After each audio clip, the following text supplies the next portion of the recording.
अस्सलाम वालेकुम students, welcome back to Mohammad Wahab Mirza. Friends, पहली वीडियो में हमने यू सेट पार्ट वन को डिस्कस किया था। चंद एमसीक्यूज़ कुछ स्टूडेंट्स की सिलेबस को लेके कुछ क्यूरीज थी, तो उनके लिए मैंने ये दोबारा से ये आपके सामने शो किया है।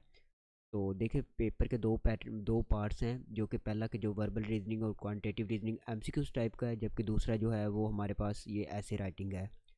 तो अगर हम इधर देखें, वर्बल रीजनिंग के 20 एमसीक्यूज़ हैं, क्वांटिटेटिव रीजनिंग के देखें तो 25 एमसीक्यूज़ हैं। और उसके बाद आपने बिल्कुल ठीक कहा था, कमेंट में एक बच्चे ने बताया हुआ था कि फिजिक्स केमिस्ट्री बायोलॉजी इनके 30 एमसीक्यूज़ हैं, तो बिल्कुल ऐसे ही है। ये देखें, ये 14 एमसीक्यूज़ बायो के हैं और केमिस्ट्री और फिजिक्स इनके ये 8-8 एमसीक्यूज़ हैं। कल की वीडियो में हमने ये एनालॉगी और सैनोनिम और जो सेंटेंस कंप्लीशन के एमसीक्यूज़ डिस्कस कर लिए थे। हमने एक पैटर्न और हमने एक एग्जांपल्स के साथ देखा था कि किस तरह ये एमसीक्यूज़ आते हैं और हम किस तरह अपने करेक्ट आंसर तक अप्रोच कर सकते हैं। तो आज की इस वीडियो में हम कंप्रीहेंशन, ये एक हमें पैराग्राफ दिया होता है, तो उससे हमने एमसीक्यूज़ जो है किस तरह अपने फाइंड आउट करने होते हैं आंसर, वो देखेंगे। और उसके बाद हम क्वांटिटेटिव रीजनिंग इसके एमसीक्यूज़ की कुछ प्रैक्टिस करेंगे।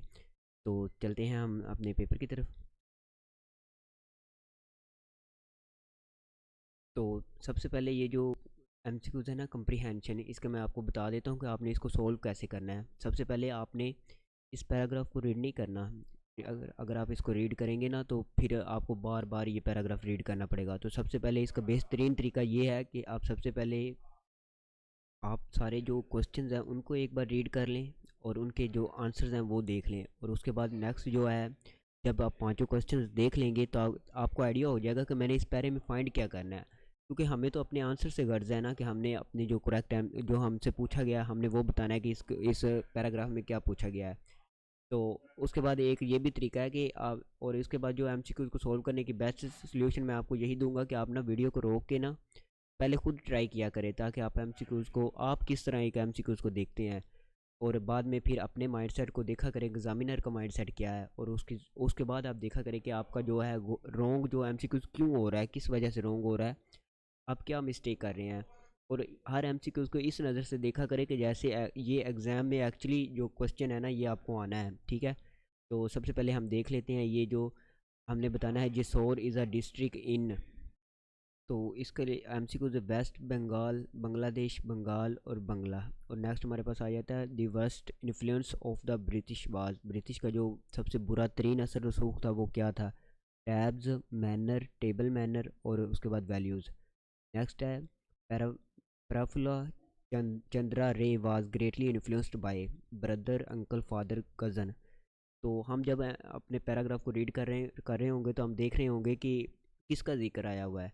ब्रदर का आया, अंकल का आया, फादर का, कज़न का, क्योंकि अब हमारे माइंड में आ गया कि हमने फाइंड करना है, ये चीज़ें हमने बतानी है एग्जामिनर को।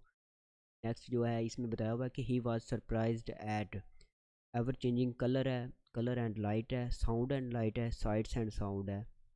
नेक्स्ट जो है ना, ये इंटेलेंशिया वर्ड है, यहाँ पे थोड़ी सी मिस्टेक है। हमने बताना है कि ये किन लोगों के लिए यूज़ किया गया है। तो अब हम अपने पैराग्राफ को रीड करते हैं और जो क्वेश्चंस हैं उनको हम साथ साथ देखेंगे कि ये इसका कहाँ पे हमने इनका क्या आंसर करना है, ठीक है।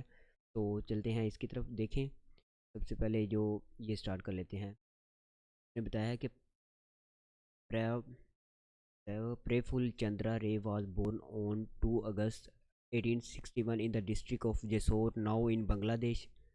अब आपने यहाँ पे बांग्लादेश क्लिक करते ही इसको आके पहले एमसीक्यूज को बांग्लादेश क्लिक नहीं कर देना, इस तरह ये रॉन्ग हो जाएगा। आपने पहले पूरी लाइन पढ़नी है, पूरा पैरा पढ़ना है, फिर आपको ताकि आइडिया हो कि आपने जो बताना है बिल्कुल ठीक ही आप बता रहे हो।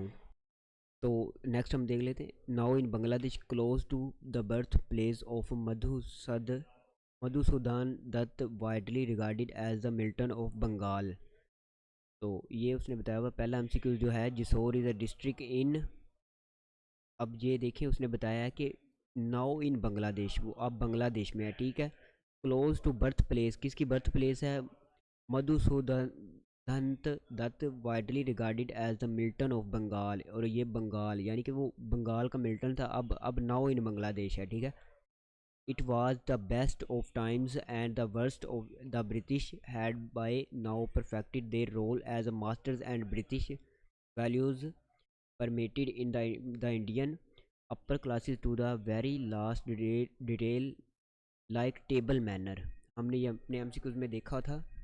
टेबल मैनर का नाम पढ़ते ही आपने यहाँ से क्लिक नहीं कर देना। सबसे पहले आपने देखना है कि क्वेश्चन क्या था और अब ये क्या है। हमें अब लाइन को पता चल गया ये कहाँ पे लिखा हुआ है। That of course was not the worst of the British influence. हमने ब्रिटिश इन्फ्लुएंस भी बताना था अगर आपको याद हो तो, ठीक है। That of course was not the worst of the British influence act what was far more demeaning to the educated Indians, and there were several was the fact that senior government positions were close to them। तो हम इसको ना, आपने translation इसके साथ साथ करके ना अपने माइंड में ये स्टोरी की तरह लेना है। वो बता रहा है कि जो ये Chandra Ray was born 2 August 1861 में, ये डिस्ट्रिक्ट ऑफ जेसोर जो कि अब बांग्लादेश में है वहाँ पे पैदा हुआ था। और वो जगह कहाँ किसकी जाए पैदाइश है वो बताया हुआ है कि ये दत्त जो है Madhusudan Dutt widely regarded as Milton of Bengal, यानी कि बंगाल का जो मिल्टन है उसकी जाए पैदाइश है। It was the best times and the worst, ये अच्छा या बुरा वक्त था कि जब ब्रिटिश ने perfected their role as masters, जो कि मुकम्मल तौर पे उन्होंने सारा जो है ना काबू अपने कब्ज़े में कर लिया था हिंदुस्तान को, ठीक है। And British values permeated the Indian, permeated होता है घुस जाना, the Indian upper classes to the very last detail like table manner, यानी कि टेबल मैनर की तरह उनकी जो हिंदुस्तानी इकदार थी ना वो बरतानियों ने उनमें घुस गई थी, ठीक है। That of course was not the worst of the British influence, लेकिन ये ब्रिटिश का जो असर रसूख था बिल्कुल बुरा तरीन नहीं था। नेक्स्ट वो बता रहा है वट वाज फार मोर डिमेनिंग, इससे ज़्यादा तौहीन अमेज़ बात क्या हो सकती है टू द एजुकेटेड इंडियंस, पढ़े लिखे हिंदुस्तानियों के लिए। And there were several was the fact that senior government positions were close to them, जो सीनियर पोजीशंस थी वो इंडियंस के लिए क्लोज कर दी गई थी। मतलब कि उन्हें जो सरकारी नौकरियां थी हाई जो रैंक थी वो उन्हें उनके लिए क्लोज थी। Being forfeited of one's right in one's land to British to birth would become the rallying point for the Indian intelligentsia। यहाँ से आपको याद आया कि हमने ये भी फाइंड करना है in the years to come. वो कहता है कि ये बीइंग फोर्टिफाइड होता है कि किसी कानून को तोड़ने की वजह से ना आपका जो है आपको किसी चीज़ से महरूम कर दिया जाना। तो वो कहता है कि इससे ज़्यादा और क्या ज़िल्लत में इस बात हो सकती है कि जब आने वाले जो इंडियन इंटेलिजेंशिया जो दानिश्वर लोग होंगे वो क्या सोचेंगे कि हमको अपने ही घर में अपनी ही जगह पे हमें नौकरियों से महरूम कर दिया गया था। अब ये उसने स्टोरी बताई है। अब ये रे की बात हो रही है, चंद्रा रे की। आगे वो बता रहा है रेज father Harish Chandra a man of learning and taste, वो मतलब सीखने वाला असर सीखने वाला ज़ोक रखता था। Was closely associated with the cultural and intellectual leaders, और दानश्वरों से मिलता जुलता रहता था ऑफ टाइम उस वक़्त के। And exerted great influence of his son, उसके पापा की बात हो रही है। हिज फादर, उसने अपने बेटे पे एक अच्छा असर रसूख डाला था। हमने ये भी बताना है अपने एमसीक्यूज़ में कि उसका अंकल था, उसका पापा था, उसका भाई था, तो ये भी हमें मिल गया। नेक्स्ट वो बता रहा है रे had his early schooling in the village school founded by his father, उसके पापा ने जो बनाया था स्कूल उसी में उसने अपनी अर्ली एजुकेशन हासिल की थी। But soon his father shifted to Calcutta and at the age of 9 साल की उम्र में, ठीक है। अब हम इस पैराग्राफ को एमसीक्यूज़ की नज़र से देख रहे हैं, ठीक है। जो जो एमसीक्यूज़ पॉसिबल हैं और हम हर एक को हमें एक आइडिया हो रहा है कि कौन सी बात कहाँ पे बताई हुई है। Little para full set eyes, जो जो नन्ही सी उसकी आंखें थी। फॉर द फर्स्ट टाइम, पहली बार। ऑन द बस्टलिंग सिटी, हलचल मचाते हुए सिटी पर। That would be his home for many years to come, जो कि आने वाले कई सालों तक उसका घर बनने वाला था। यानी कोलकाता की बात हो रही है जहाँ पे उसका फादर जो है शिफ्टेड हो गया था। He was filled with wonder at ever changing sights and sound. अब आपको याद होगा कि हमने पाँचवा जो एमसीक्यू देखा था हमने यही बताना था उसमें, ये देखें। तो इस तरह पहले पढ़ने से ये फ़ायदा हो गया कि अब हमें पता है हमने फाइंड क्या करना है इसमें। The city seem to change moods ever so often, और जो मौसम है वो अक्सर वहाँ पे जो चेंज होता रहता था, जो सिटी का जो वेदर की बात हो रही है। His formal schooling was interrupted due to illness, और जो उसका जो जो रस्मी तालीम थी वो इलनेस की वजह से इंटरप्टेड हो गई थी। But did not affect his education, लेकिन तालीम को ज़्यादा उसने उसका जो है इफ़ेक्ट नहीं था। तो अब हम अपने एमसीक्यूज़ के आंसर जल्दी से लगा लेंगे। ये इसलिए मुझे ज़्यादा देर लगी है क्योंकि मैंने आपको एक एक एमसीक्यूज़ जो है ना वो इसकी ट्रांसलेशन भी किया है और उस पैराग्राफ को अंडरस्टैंड भी किया है, ठीक है, और आपको भी करवाया है। तो ये सबसे पहला एमसीक्यूज़ है जिसोरा इज़ अ डिस्ट्रिक्ट इन अब उसने कहा है कि district of Jessore now in Bangladesh, ये ना जिसोरा जो है, ये जिसोर है ना, ये बंगाल का वेस्टर्न पार्ट है, लेकिन जो अब वो बांग्लादेश में ऐड है। लेकिन जब उसने कहा है ना मिल्टन ऑफ बंगाल, ओवरऑल ये हम बंगाल में है, ठीक है। ये हमने यहाँ से अब नाउ इन बांग्लादेश क्या कि अब जल्दी से आपने बांग्लादेश पे क्लिक नहीं कर देना। नेक्स्ट है the worst influence of the British was, ये मैंने आपको पहले भी बताया था, ये देखें यहाँ पे, ये उन्होंने बताया हुआ था। जो जो वर्स्ट उसका इन्फ्लुएंस था, table manners, like table manners, ये बताया हुआ है, ठीक है, ये हमने देखा है। तो ये आ जाएगा table manner. Prafulla Chandra Ray was greatly influenced by, तो इसमें हमने देखा है कि उसके फादर की बात हो रही थी, तो हिज फादर आएगा। Next he was surprised eight, तो ये मैंने आपको पहले भी बताया था, ये देखें कहाँ पे बताया हुआ है, ये मैं आपको दिखा देता हूँ।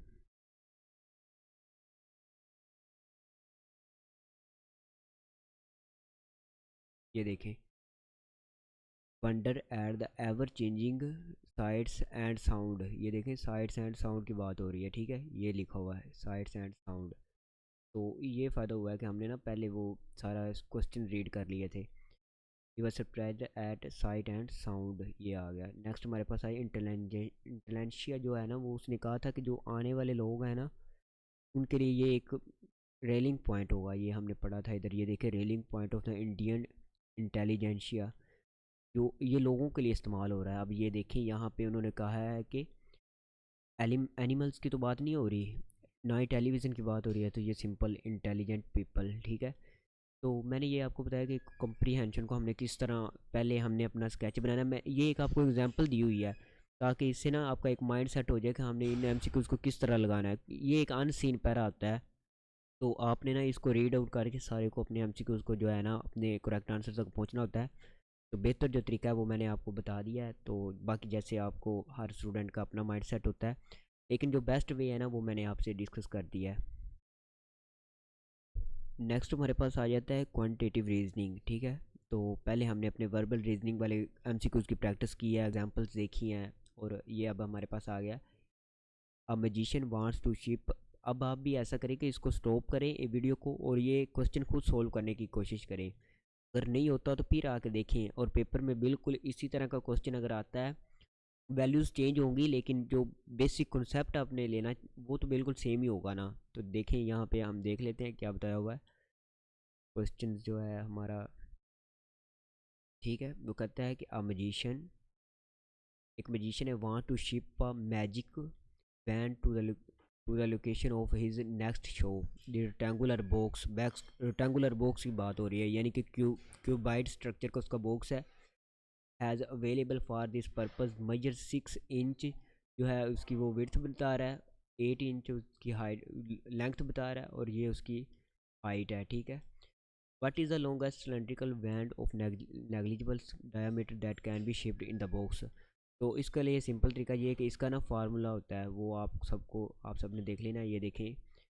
अब ये तीनों को जो है ना पाइथागोरियन जो थ्योरम है उसके अकॉर्डिंग ये होता है, तो ये इसका फार्मूला आप देख लें।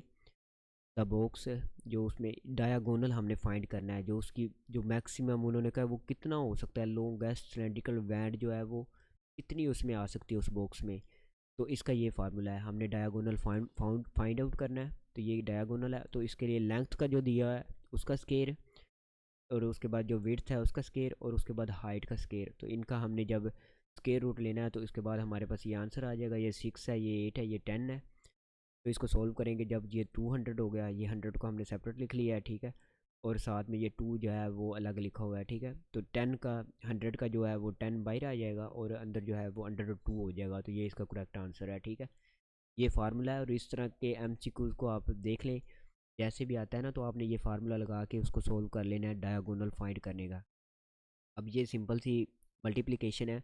एक्चुअली एग्जामिनर ने ना टाइम को भी देखना होता है कि बच्चों के क्वेश्चन आसान ही होते हैं, लेकिन जो है ना आपने जब सोल्व करना है तो आपकी कितनी प्रैक्टिस है वो इस चीज़ पे मैटर करता है। तो आपने जो अपने आपको गिवन टाइम है उसके अंदर आपने पूरा पेपर जो है ना आपने अपना सोल्व करना होता है। नेक्स्ट हमारे पास ये एमसीक्यूज है, ये आप सोल्व करेंगे इस तरह। बेसिक मल्टीप्लिकेशन तो आपको आती ही होगी। नेक्स्ट है a shipping film charge 2 cents a pound for the first 20 pounds of package weight and 1.5 cents for each pound or fraction of pound over 20 pound of package weight. How much will it charge to ship a package which weight is 24? तो I hope कि आपने पहले खुद solve करने की कोशिश की होगी। तो अब मैं आपको आंसर बताता हूँ। देखिए उसने कहा कि 2 सेंट्स वो लेते हैं, ठीक है, पहले 20 का, पहले 20 पाउंड्स जो है ना वो उनके 2 सेंट्स चार्जेस है, ठीक है। जो पहले 20 हैं उनका उसने कहा है कि उनका है 2। नेक्स्ट उसने कहा है कि 1.5 सेंट्स जो है वो, जो 20 से ऊपर जितने भी हैं ना उनका है 1.5, ठीक है। तो how much it will charge to a ship package of weight is 24 है। तो जो पहले 20 है ना, अब देखेंगे पहले 20 का जो है ना, पहले 20 का तो उन्होंने बताया हुआ, ये देखिए 2 सेंट्स है, तो ये हो जाएगा 40। और उसके बाद जो है अगले जो 4 है ना उनका 1.5 होगा। तो 1.5 इसको मल्टीप्लाई करेंगे 4 के साथ, तो ये हमारे पास आ जाएगा। वैसे तो सिंपल वैसे ही पता चल रहा है मुझे, इसका 6 है, यानी कि 1.5 को 2 से मल्टीप्लाई करें तो 3, और 3 को 2 से मल्टीप्लाई करें तो 6 हो जाएगा। तो मैं आपको करके भी दिखा देता हूँ। ये 4 5, अगर किसी को नहीं भी पता तो ये 4 × 5 ये हो जाएगा 20। ये 2 आ गया, 2 जो है ये कैरी हो जाएगा, 4 एक 4 और जिस, ठीक है। तो 40 ये पहले 20 का, और 6 ये, तो टोटल उनके हो गए 46 हो गए, ठीक है। तो ये हमारे पास 46। ये इधर भी एक्सप्लेनेशन दी हुई है। फर्स्ट 20 पाउंड जो है, पाउंड्स है उनका जो है कॉस्ट 20 है, हर एक की 2 है। तो पहले 20 का जो है 40 हो गया, और रेस्ट 4 को ये करके 46 हो गया, ठीक है। नेक्स्ट हमारे पास ये बहुत ही सिंपल सा क्वेश्चन है, वाई की जो उन्होंने वैल्यू बताई हुई है और हमने एक्स फाइंड करना है, ठीक है, इस क्वेश्चन में। तो मैं आपको सोल्व करके दिखा देता हूँ। फिर उसने बताया हुआ है 3 एक्स का स्केयर है, और एक्स को 3 के इक्वल ले रहा है, ठीक है। 3 का मतलब है स्केयर है, और मल्टीप्लाई सॉरी प्लस प्लस करना है हमने, प्लस भी ये एक्स है, एक्स मतलब 3 है। तो ये आ जाएगा 3/9 इन हो जाएगा 3। तो ये सिंपल जो है ना, आपने पहले भी हमने छोटी क्लासों में ये बेसिक मैथ में हमने ये किया हुआ है। ये देखें, ये 9 आ जाएगा इसका, तो ये आ जाएगा, ये 9 1 और 1 3, 9 3 27 हो जाएगा।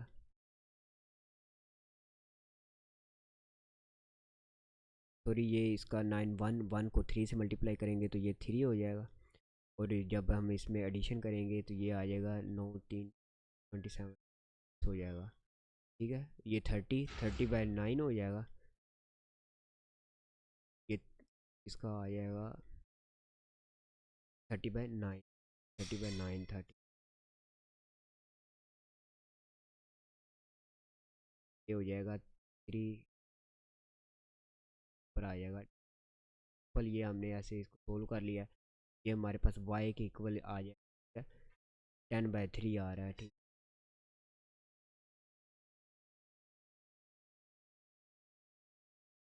तो ये हमारे पास आ गया 10/3।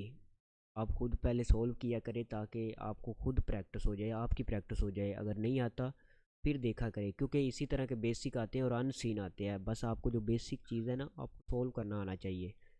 तो बेसिक मैथ है, और ये आ गया, ठीक है।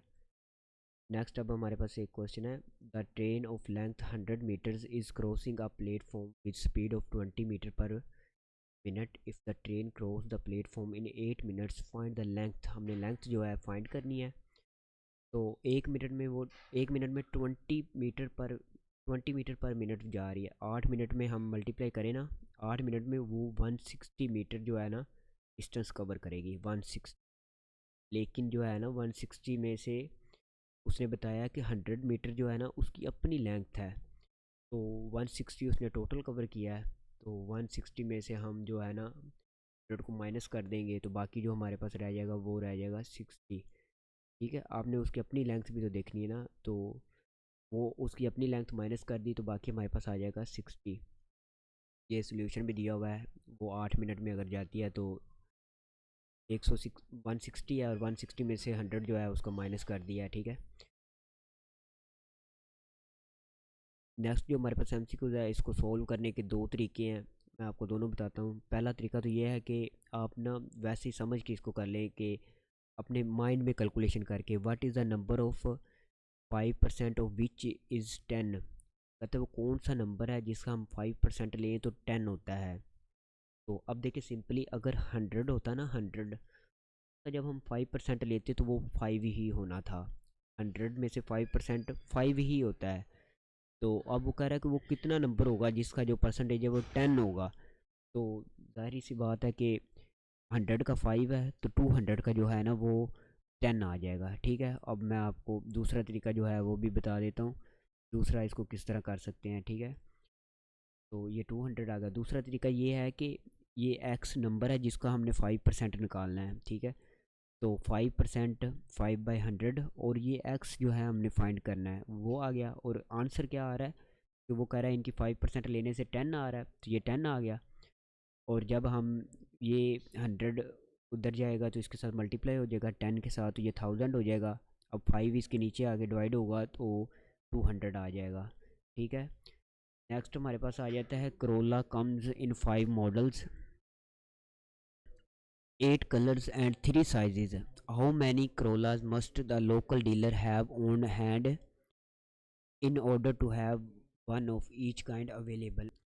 तो सबसे पहले देखिए कि वो कह रहा है Corolla comes in 5 model, 5 model हैं, 8 कलर हैं और 3 साइज़ हैं। तो वो कहता है कि जो लोकल एक डीलर है ना, जो सेलर है, डीलर है, उसके पास कितने होनी चाहिए, अगर वो हर एक की चाहता है कि मेरे पास सारी जो जितनी भी टाइप्स है सारी हों। अगर एक मॉडल होगा ना तो 8 कलर में हमने करना हो तो ये बन जाते हैं 8, ठीक है। और अब 5 मॉडल हैं तो 8 कलर्स में हम उनको मल्टीप्लाई करें तो वो 40 हो जाएंगी। 5 को 8 से मल्टीप्लाई करें तो 40 हो तो वो सारे कलर पूरे हो जाएंगे। साथ वो कह रहा है 3 साइज़, 3 साइज़ भी हैं। 40 को अब हम साइज़ तीनों साइज़ के हमने लानी है, तो मतलब कि 40 के 3 सेट बने तो वो 120 आ जाएगा, सिंपल, ठीक है। वहाँ पे एक्चुअली टाइम शॉर्ट होता है और उसके अलावा माइंड पे थोड़ा सा होता है, तो वो आपने इन चीज़ों को मैनेज करना है टाइम के साथ साथ। ये सिंपल क्वेश्चंस हैं तो बेसिक इनमें कोई मिस्टेक नहीं होनी चाहिए। नेक्स्ट वो कहता है diameter of circle is 32 centimetre, और इसका जो है सरकमफेरेंस जो है वो हमने बताना है। तो सरकमफेरेंस का आप सबको फार्मूला पता होगा कि जो है ना, सरकमफेरेंस की बात करें तो वो होता है 2 पाई आर, 2 पाई आर होता है। तो यहाँ पे उसने हमें बताया डायामीटर। अब डायामीटर से हम रेडियस फाइंड कर लेंगे, डायामीटर का जो हाफ होता है वो रेडियस होता है। तो यहाँ पे 32 डायामीटर है तो उसका रेडियस जो है वो 16 होगा हमारे पास। तो 16 ये हमारे पास आर आ गया। पाई की वैल्यू आप सबको पता है 3.14 होती है, 2 से मल्टीप्लाई करेंगे ये 2 हो गया।